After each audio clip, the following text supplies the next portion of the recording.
I'm Nick Altmeyer with linkinglewiscounty.com. We're here this afternoon at Lowville Academy and Central School for the Meals for Hope program. And we're here right now with agriculture teacher and Future Farmers of America FFA advisor Melvin Phelps. And Melvin's going to tell us a little bit about what the students are doing here today, and what the Meals for Hope program is, and kind of how the FFA got involved in this project.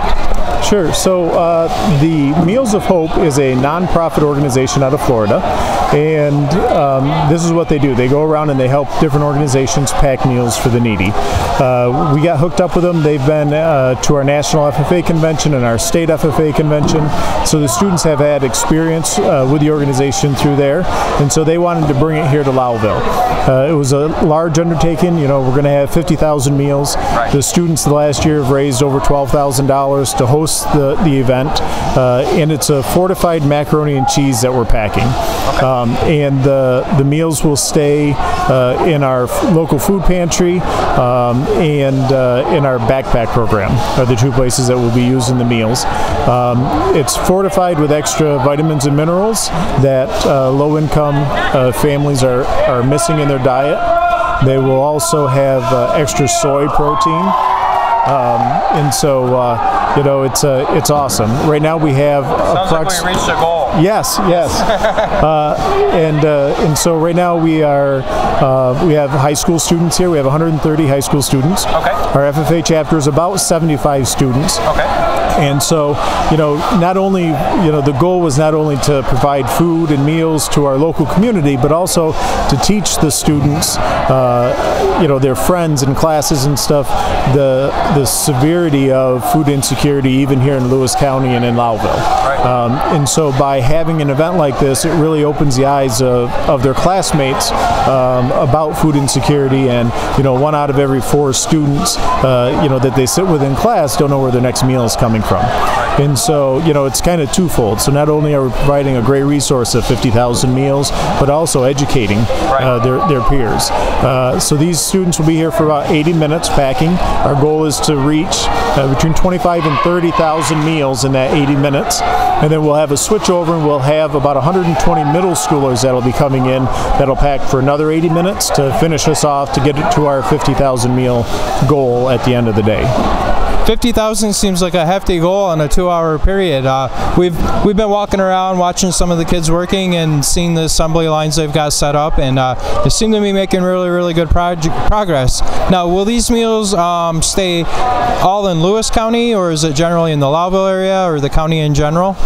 So what we're going to do is, like I said, we're going to distribute them through our backpack program here at school. Yep. And then everything else will go to the food pantry here in Lowville. And, okay. and I know that through the food pantry, they may distribute it through other places, but really that's been our focus and our goal. We've to try to keep it local as we can. Yes. And that's what's nice, is it's not going outside. You know, we're not sending it to another country. We're not sending it anyplace else. So it's really, truly an impact to right here to our Lowville community. Right. So. And is this the first time that Meals for Hope has been to Lowville or Lewis County? Yeah, so this is the first event that they've ever hosted here, and that we've ever been involved in, and it's probably been our largest community service project that we've undertaken. You know, and we've spent the last year raising that money, you know, the plus $12,000, you know, to do this. So it's a huge undertaking, and you know, we wouldn't have been able to do it without the support of the administration and the school and everybody involved here at the school, and the students supporting it. So we had a great turnout of students volunteering, you know, their classes and their lunch period to come in and truly make a difference, you know. And I think that's one of the things that's so good about it is that they can see their efforts at the end. You know, they can see the impact that they can have. Right. Now, obviously this event's far from over. We're just getting underway here, but is this something that you foresee that you would like to do again in the future, or? I think it would be awesome if we could do it on a yearly basis. You know, a lot of it depends on funding, you know what I mean, and if we can get the funding. We spend a lot of time and a lot of hours fundraising for this event, and so whether, you know, unless we get some large donations that come in maybe on a yearly basis, or some other groups to buy in, which would be phenomenal. But it was a large undertaking to try to do within a year.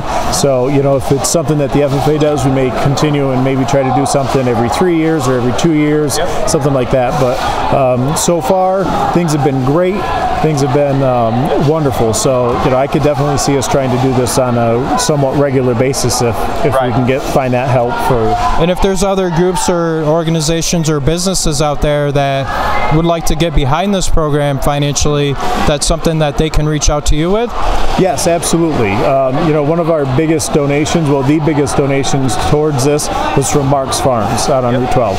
And so, we didn't contact them. They sent us a check. It was a very nice check, and to support it. And they saw one of our articles in the newspaper and decided to send us that donation.